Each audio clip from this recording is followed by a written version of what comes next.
mitadidy.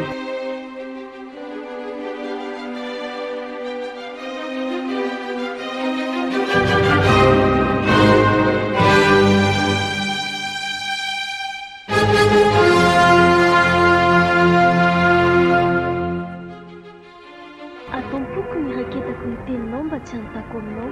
Salama, tsiro amby folo zato akembo folo.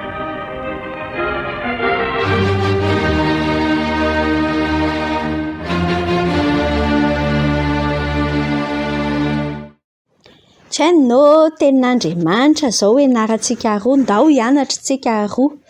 Lazaiko ohatriny tenin'Andriamanitra antsika amin'ity androany ity a.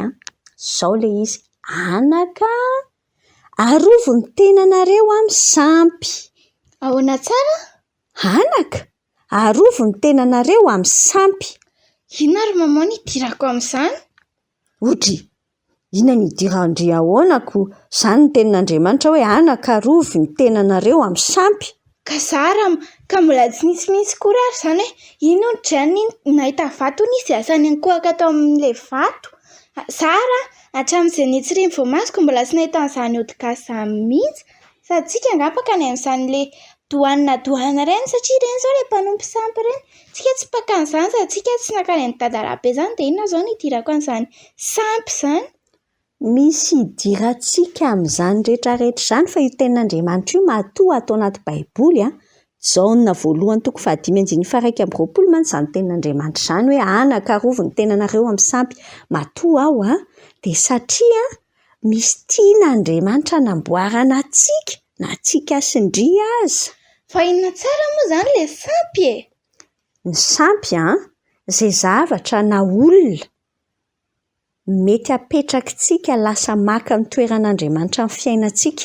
Ilay toerana ambony indrindra ny tokony misy an'Andriamanitra dia raha vao misy mampirafy an'izay ilay zavatra na olona eo amin'ny fiainantsika, tsy mety. Arovo ny tenanareo amin'ny sampy ny teniny. Lasa sampy ilay izy. Izany hoe na ny fianarako aza izany maman dia mety lasa sampy ho anahy. Tena izany mihitsy. Fianarana ny asa rehefa maka ny toeran'Andriamanitra io lasa tahaka ny hoe io ny ametrahana ny toky ao daholo ny ron-dosi ny fiainana rehetrarehetra. Lasa tena mety ho lasa sampy. Dia namako koa izany mety ho lasa sampy raha ohatra hoe tiako be loatra. Zay mihitsy raha vao misy an'izay loatra zay ilay fiainana tandremo. Tady ho lasa sampy izy izay ny alalandry azy a. Todika kely indray dia ao an-tsaindry ihany ilay olona. Todika kely indray dia ao ihany. Raha vao izay tandremana fa mila miaro ny tenantsika amin'ny sampytsika amin'izay fotoan'izay a. Dia na ny telefonina koa izany raha ohatra ny mijanona ela loatra eo ka tsy tafiala dia lasa sampy ho anahy izy. Izay zavatra mety manakana ndry hanao ny zavatra tokony ho atao.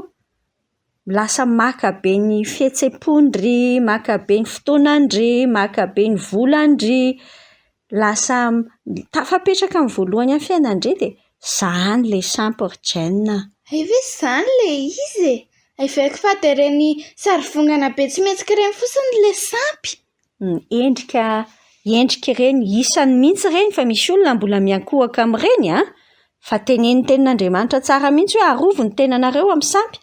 Fa tsy ireny ihany, fa misy sampy moderna be da be izay samy mila mijery ny azy mihitsy.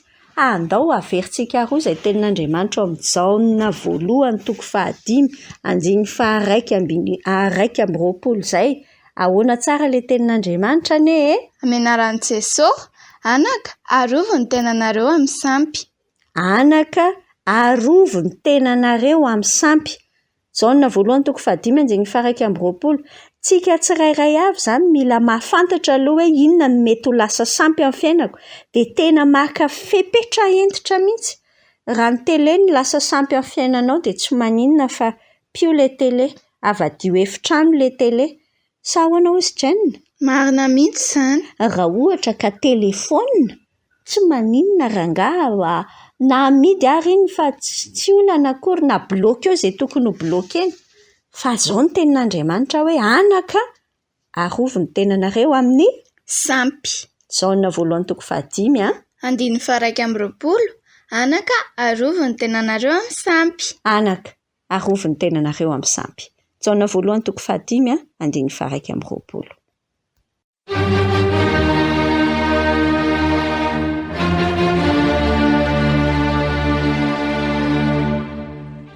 Ombay mitadidy.